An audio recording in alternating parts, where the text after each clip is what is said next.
Thank you. Thanks for the nice presentation. Zach taught me how to spey cast. That's true, because where I come from, we don't spey cast. I'm from Scandi land, or Denmark, and I work for Loop Tackle Design as a rod and line designer. And I know that you heard a lot of stuff here today about Skagit, about how to set your anchor, and all that stuff. So, and I don't know if I'm the last presentator today, am I? Okay, so we can start doing some fun stuff, right? Cool, thank you. No, so I'll talk more about the way we look at things over there across the pond. Because we don't have many trout. Well, we do, but they weigh 25 pounds. So we use different gear for our trout. Right? So it's a little bit different, but I'll talk more about the casting than the fishing. I don't know much about trout fishing here. I'll tell you, first time I walked into a fly shop here, and I looked at some of the flies, and I was like, "Oh, you fish for pike?" They're like, "No, we fish for trout." Oh, okay. So you need a 15-foot 10 weight to throw these things. They're like, "No, we fish them on a 4-weight switch rod." And I was like, "What line weight do you fish on a 4-weight switch rod?" And they're like, 800 grains. Like, how do you call that a 4-weight? So, no, I'm just making fun, so don't worry about it. But trout spey, what we're all about here, and I haven't seen. Has anybody been chugging single-handed? Because that's trout fishing, right? To me, a little bit. But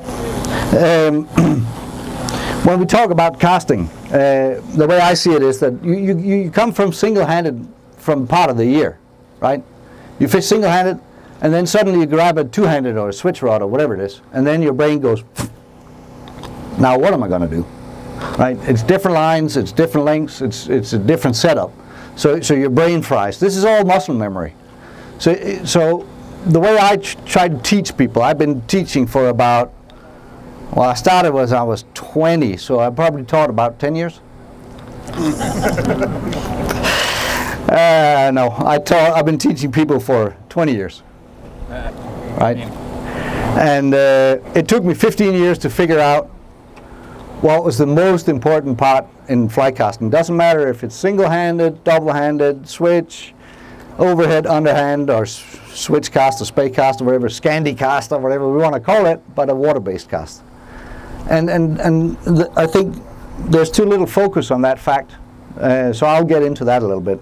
But for me, single-handed rod, I guide in Iceland, and I used to run a lodge in South America. And my preferred rod is the one I have here, 9.5-foot 6-weight. I fish Atlantics with this one. I fished C1 Browns in Argentina with this one. And to me, it's just a universal tool. Then I run an operation on the Clearwater where I have the pleasure of having Zach guiding for me. So when Zach said he taught me how to spey cast, that's absolutely correct, because a spey cast, you need to change the terminology. A traditional spey cast in Scotland would be done with a tweed jacket, a tie, a button-up shirt, tie, PVC waders. And lately, last year, I saw PVC waders with spikes, right? And they would go out to the river, tighten up the tie, have a little scotch. They would lift, and then they would dip, and they would cast. Okay. Now it's a single-handed rod, so. But that's a spey cast, right? This year, you know what that is, right? That's a Skagit cast. Or you can build on to everything and put Perry, what do you call it? Perry pile, Perry poke, Perry whatever. Pile. Okay, cool. Or, like we do, there. Just anchor the leader. It's called a Scandi cast, underhand cast, touch and go cast, whatever you want to call it. But that's what I grew up with. So instead of anchoring your leader or your line with the dip and the rod tip, there, right, and cast. You see how much line speed I lose in my forward cast from dragging that tip of the line out there, compared to if I just anchor my leader. See the difference in the line speed. And that's, so, that comes from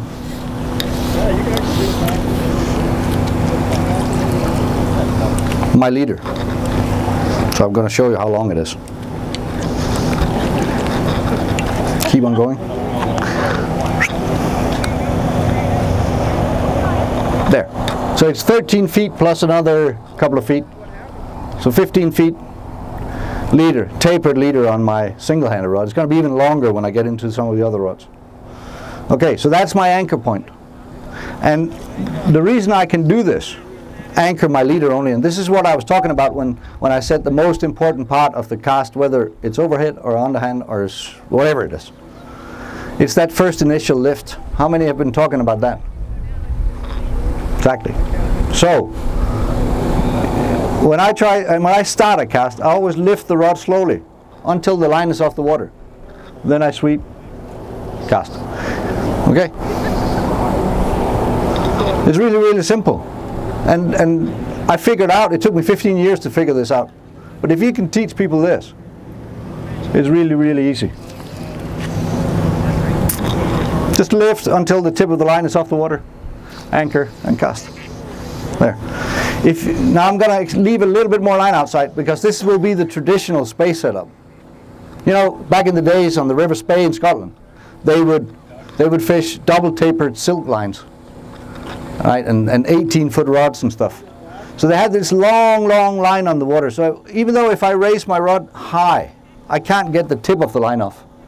So when I try to sweep, I'm no longer in control of my anchor point, like Zach was talking about. Absolutely correct. The anchor point is crucial. And that's why they had this. I caught something in there. Get that off. There. That's why they introduced this dip with the rod tip I was talking about. Lift, dip, and cast. So they control their anchor point by that dip. But you see what happens to the line speed. If I anchor fly line, here, I lose line speed going forward. If I lose line speed, what happens? Cast shorter. If I want to cast longer, what do I have to do? Keep the rod down. Put more power into it. When I go fly fishing, I do it for enjoyment and happy, you know, and easy. And if I want to work out, I go to the gym, which you can look at my arms. I don't do very often. Right. So it's supposed to be easy. It's supposed to be nice, and especially, I come from Atlantic salmon fishing, trout fishing in Iceland, right? If you do this, the fish there are like, aha, there's somebody here. We better start looking out for the fly. They go like this and they don't bite at all, right? So, touch and go cast is quiet compared to anything else. You see, you don't hear anything here. And that's down to the leader. It's just the leader that anchors. Nice and quiet. And higher line speed going forward. I don't lose line speed in the anchor point. Okay, so that's just a little bit about the setup. So if you notice, what I was talking about when I said this, that you fish single-handed part of the year and then you switch over to fish double-handed. And then your brain fries. Smoke coming out of the ear, and because this is all muscle memory, right? Why are some people good at this and some people are not so good at it? And that's because the good ones wasted a whole bunch of time trying to do it right. It's all practice. Practice, practice, practice. It's all it is. It's muscle memory. Somebody said that if you want to be good at something, you have to do it how many times? 10,000 times. That's what? 10 steelhead? Maybe. Yeah, if you're lucky. Right? So you just have to practice. But if you make it difficult for yourself, so let's say you're single-handed casting like this. Right? And then you grab a Spey rod and you're like, now what am I going to do? So try to keep everything the same way. So now I'll just make one cast here and then I'm going to switch over to a double-handed rod. So you lift, you sweep, push your elbow out and cast. And if you notice, my power application comes from double holing. Lift, pull, follow, pull. So if I start moving my casting arm faster, I lose direction. I lose control. Any of you tie flies?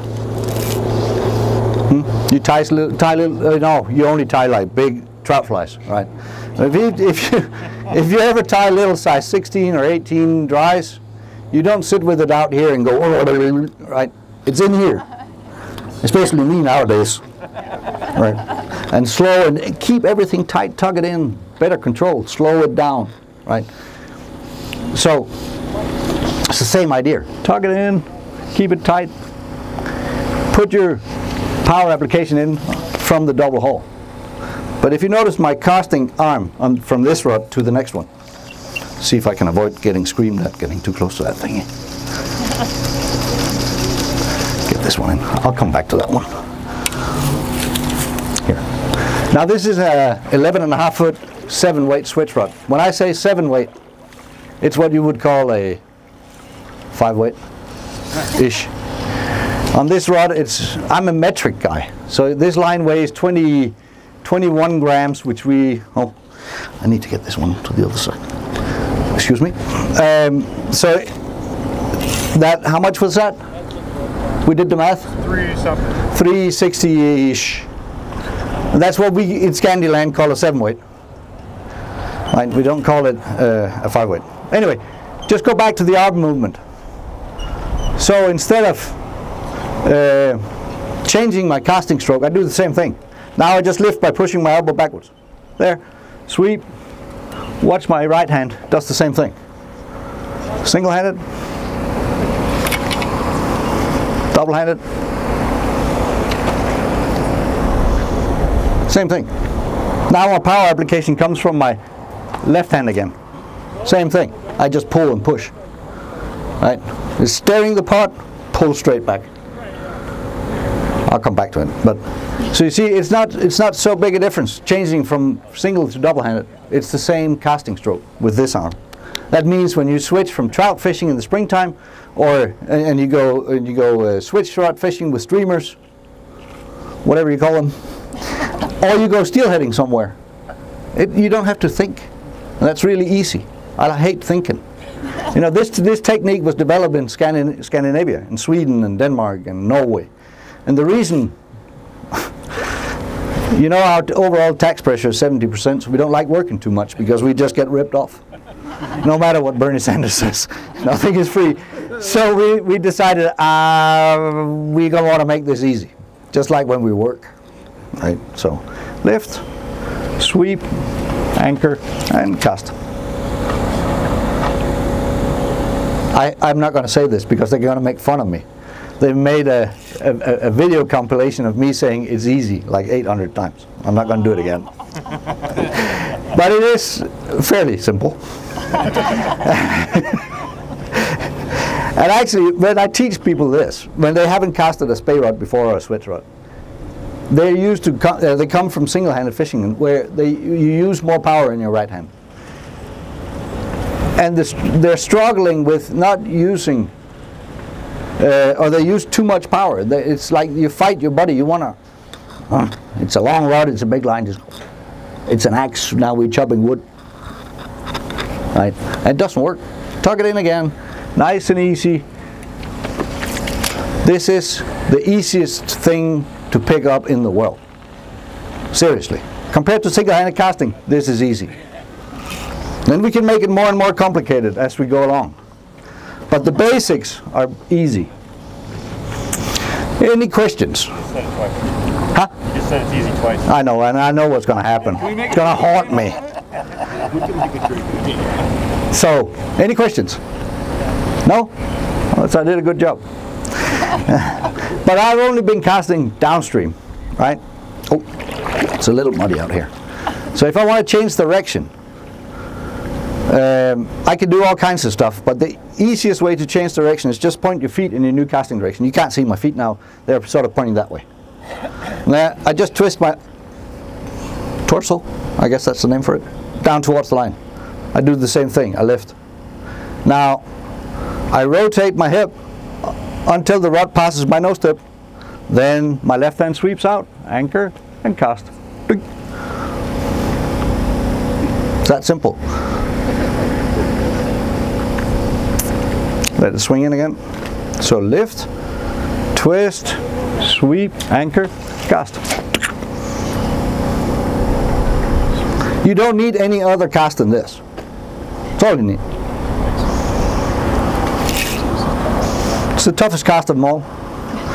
You don't need any other cast, except from, I've heard somebody talk about various double space and stuff, but that's only for people that can't cast with both hands.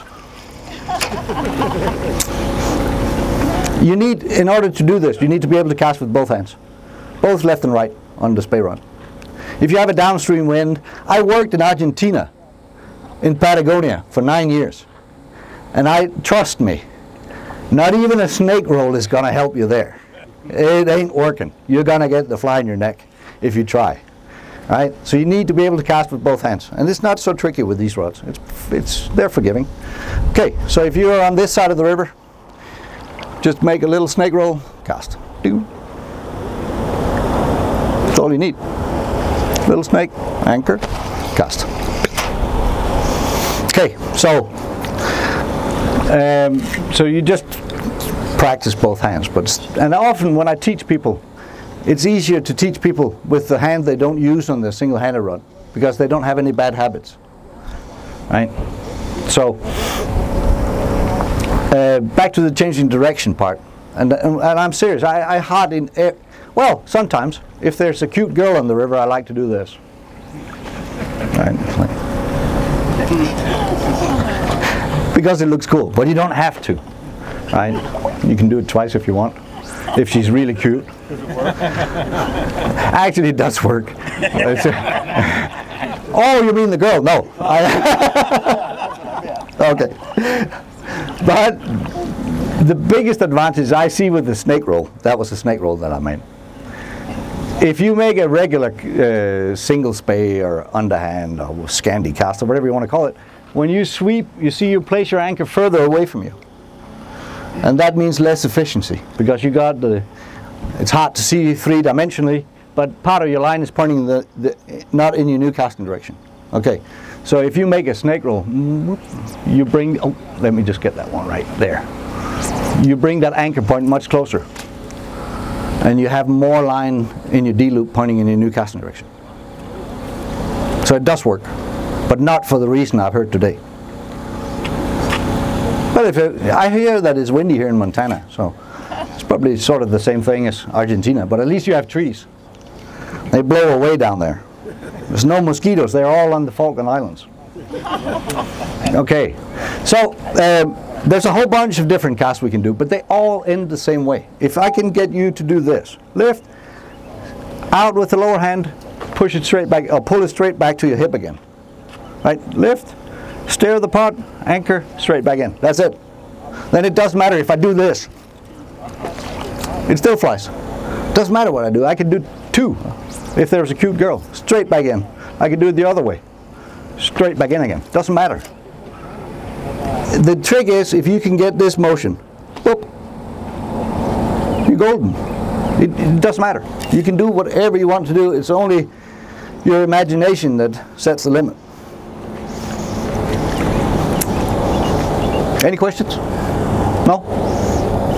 Okay, so I was mentioning this with the cute girl, but there's other reasons. If you had too many gin and tonics in the morning, and because this here, or in the evening before, this cast here, like I said, it's the only one you need, but it's kind of tricky. Timing has to be absolutely spot on. So if you're a little sleepy or hungover and stuff, you can always do this, because it gives you time to change direction.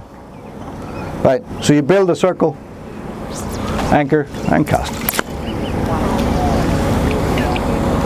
What else do you need it for? No? Curving around objects. Huh? Curving around objects. Oh, I will get back into it. It's another story. Change direction? Yeah, change direction. It's easier to change direction because you build a line. The line is flying in a circle. If I want to make a longer cast, right? So, you know when you're single-handed casting, right? And you want to make a long cast, what do you do in your back cast? Line speed, right? You build up line speed in order to get this thing flying. So you don't make a slow back cast and then whack in your forward cast, right? Same thing with a spey cast or switch cast or whatever. I'll just call them Scandi cast from now on. Then you know what I'm talking about. Okay, so if you speed up the D-loop, whoops, you blew your anchor. So that doesn't work, right? So if you want to build up speed in your D-loop for preloading your rod before you cast forward, just like you do when you're single-handed casting, you're right? Build up line speed. You build a circle. People call this a snake roll, but it's totally different purpose. If I build a snake roll, I go slow, accelerate, see what happens. What do you call that?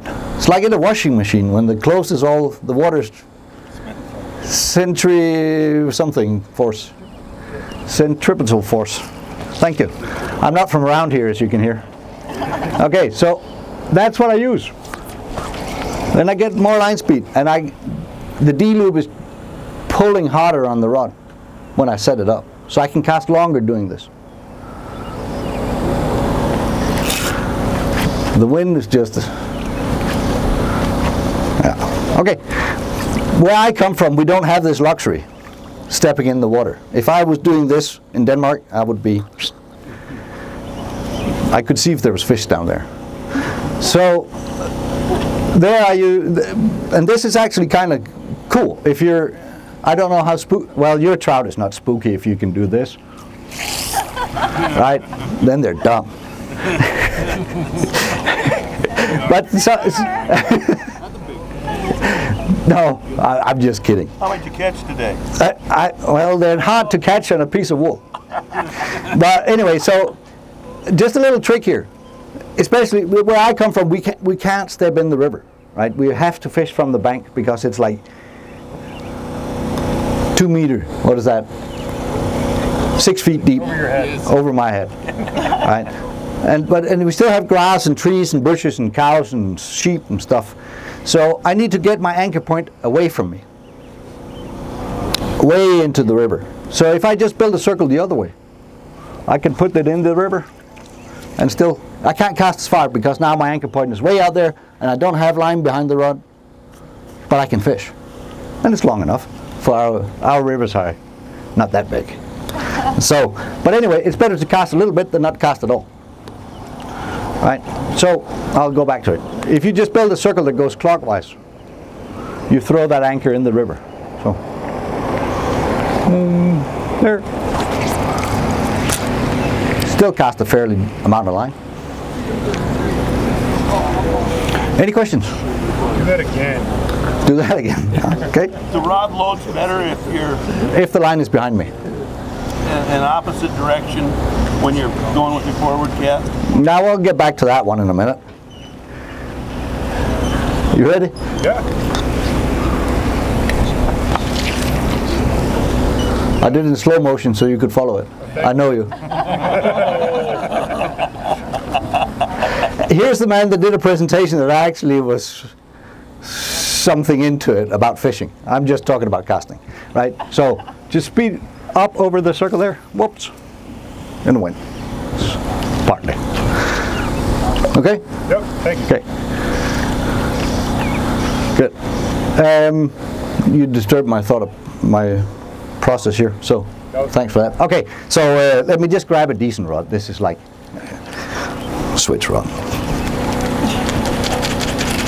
And so I don't know what line weight. I'll see if I can get close to this thing again.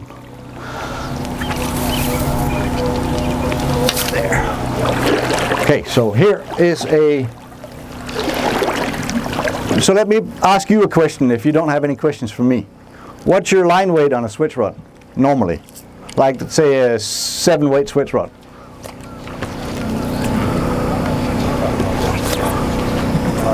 Come on. 450 maybe? 450. So this is a 13-foot 6-weight with a 470 grain head on it. So it's a switch rod. Okay. It's what I call a two-handed or spey rod. Right? So it's the same line weight. In Scandi land we use lighter lines than you do. And it's because we're 150 years ahead of you in this game. Sorry. Anyway, so I was just talking about, I wanted to go back and talk a little bit about anchor points because I'm just going to make sure I don't have any, it's good, have any weed on there. So So we're talking about anchor points, and I hear this quite often, that you have to sweep your anchor up above you and it has to point in your new casting direction, right? Otherwise you can't cast, right? Okay. Just hang on a minute and get this straight. Okay, so watch this. Next year I'll bring an elephant and make it disappear.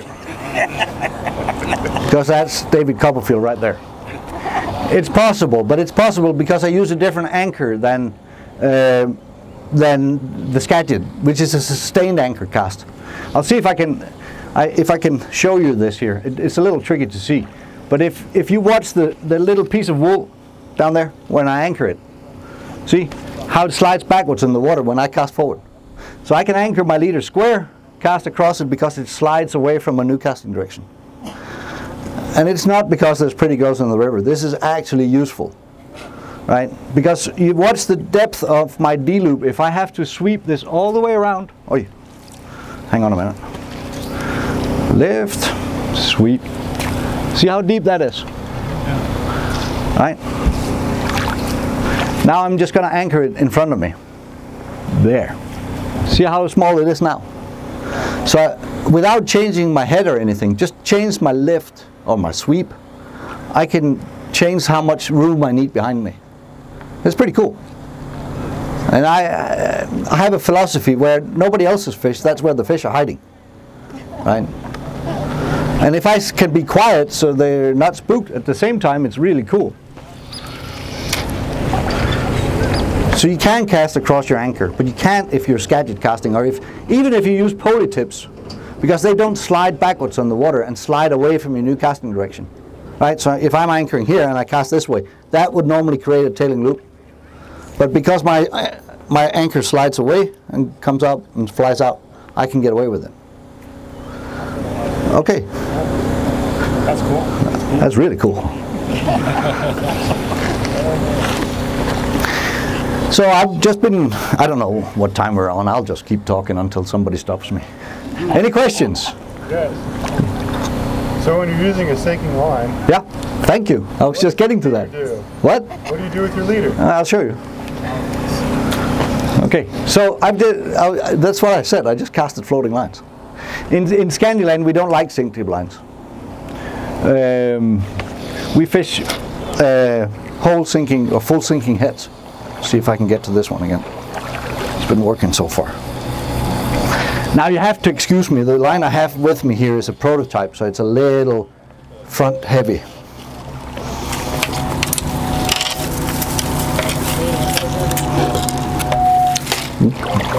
Here, so instead of changing tips, we change the whole head instead.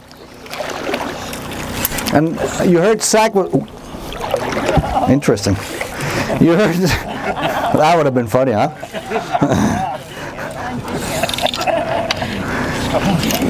So I've done that before, trust me. So Zach was talking about different running lines.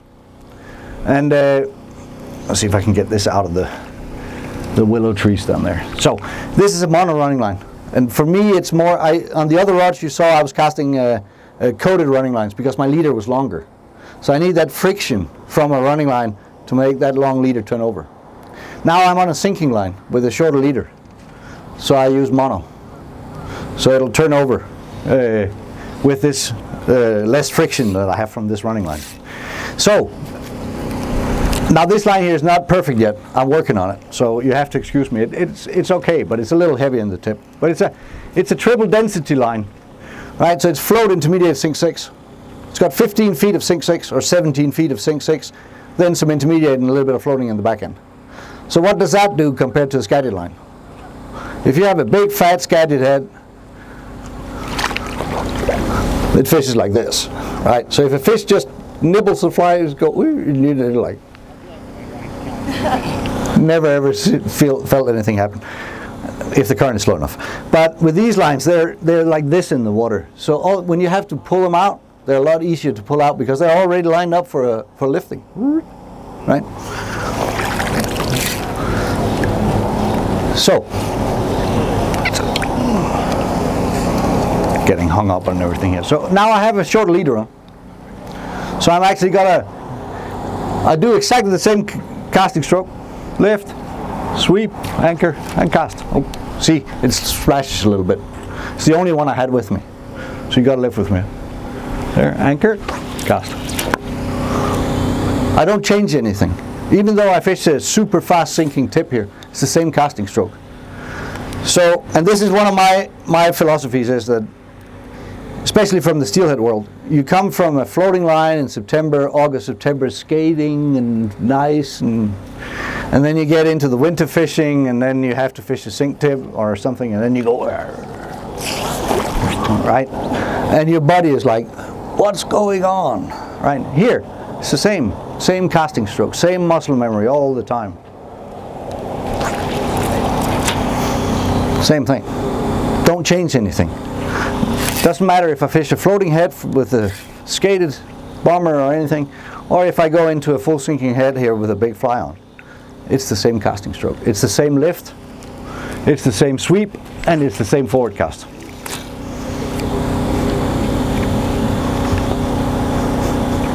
Just to make it easy. Easy. Any questions? Any questions so far?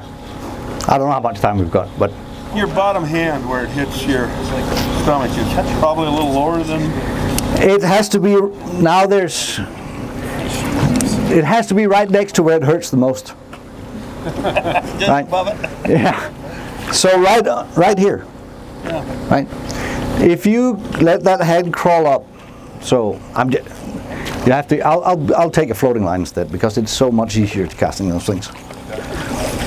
But I'll show you what happens.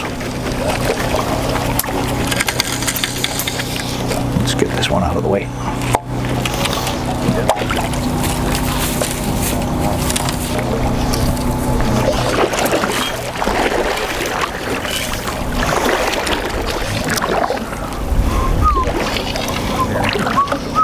So you all like casting tight loops? I like it. Right? So, what determines how tight your loop is going to be? Since you don't want to ask me questions, I'll ask you some. It's your front stop. If we want to get really nerdy, it's also the length of your shooting head, but that's a different story. But it's primarily your front stop. See that? Super high front stop. Tight loops. If I let this hand here, instead of hitting myself right next to where it hurts the most, crawl up under my stomach here. See what happens.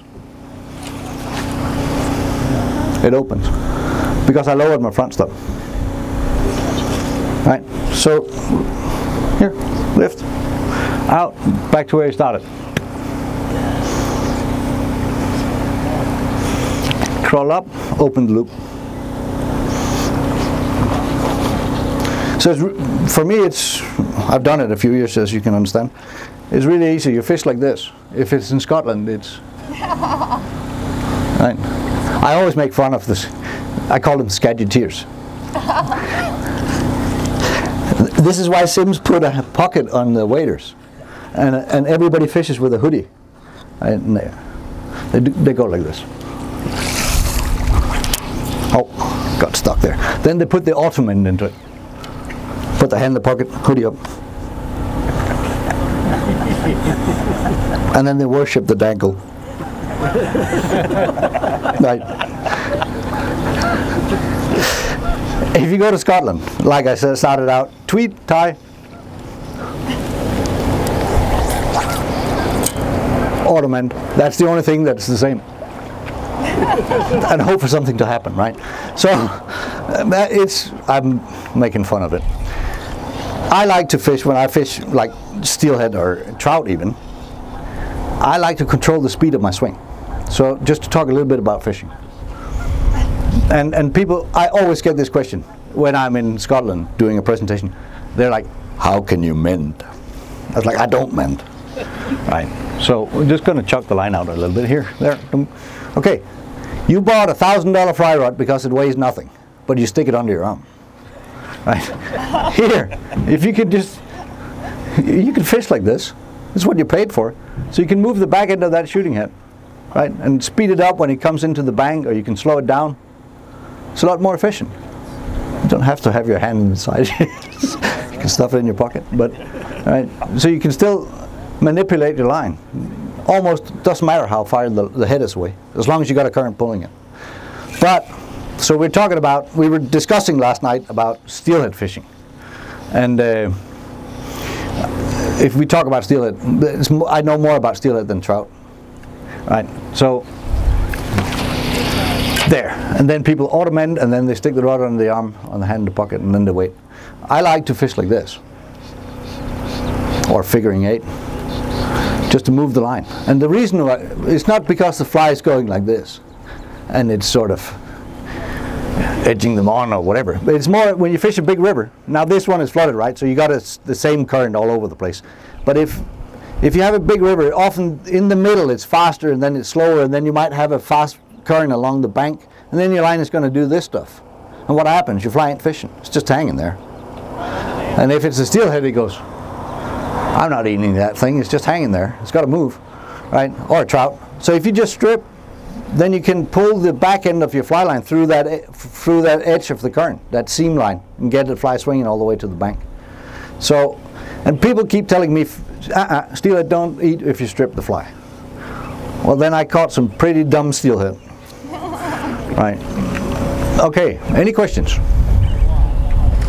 No? So, now we were talking a little bit earlier, so just to make a little bit of fun here, at the end, before I'm kicked out of the river for making fun of you. Okay, so I could do it. I don't want to swim rods. We're talking a little bit about mending as well. So if you're in whether you're single-handed, double-handed, doesn't matter. But this, see that? Mending. I only do this when there's somebody behind me that I dislike, because that there, if you do that on top of a salmon, for example, they're like, we're not eating anymore. And I believe the trout's the same way. Splash, splash right on top of them. So if you instead just mend before the line lands, and then you can start speeding it up a little bit, and you can start casting around corners. Do that again. There. Right. If you have, where I live, our rivers, they run like this, right? Meadow kind of thing. And then the fish likes to hide behind the corner, and if you want to see if there's a fish over there, you walk to the corner and take a look, and then the fish is gone. So instead you can just cast around there before the fish sees you. Wow. Right. It's a lot easier. And if it sweeps, if the river's bending the other way, you can go that way. It's a bit exaggerated here. That way. That's the tricky bit. The other one is easy. No, but it is. But it all comes back to when we're talking about the casting. If I speed up my forward cast and I lower my rod tip, I can't do anything. I don't have time to do a manipulation of the line in the air. Right? So only because I slow it down and I have this high stop there, then I can make the line turn left or right. And it's a lot easier when you're fishing to mend in the air before it lands. Okay? And the only thing you do, I'll do it in slow motion if I can. You go left, right, left, then the line turns to the left. If you want to go the other way, you go right, left, right, and then the line goes the other way. It's that simple. But if you lower your rod tip and your forward stop, like let your hand crawl up here, it ain't working. You don't have time to do it. How about an underhand cast? Huh? How about an underhand cast? I've been doing nothing else but underhand casting since I got here. Well, it's a misunderstanding. From underhand is believed to come from just using your lower hand. But what do you do when you're single-handed casting? It's the same cast. It's an underhand cast. Lift, sweep, power application comes from your left hand. From underneath, yeah. From your double haul. And when you're spey casting, or two-handed casting, it comes from your lower hand. So it's the same thing. Right? So lift, sweep, anchor.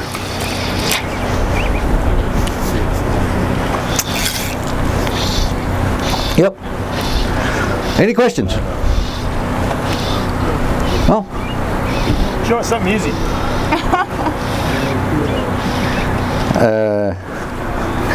Yeah, that's all I've done. Now, okay, so I've been making fun of the Scandi and the traditional spey and stuff, but I totally get it.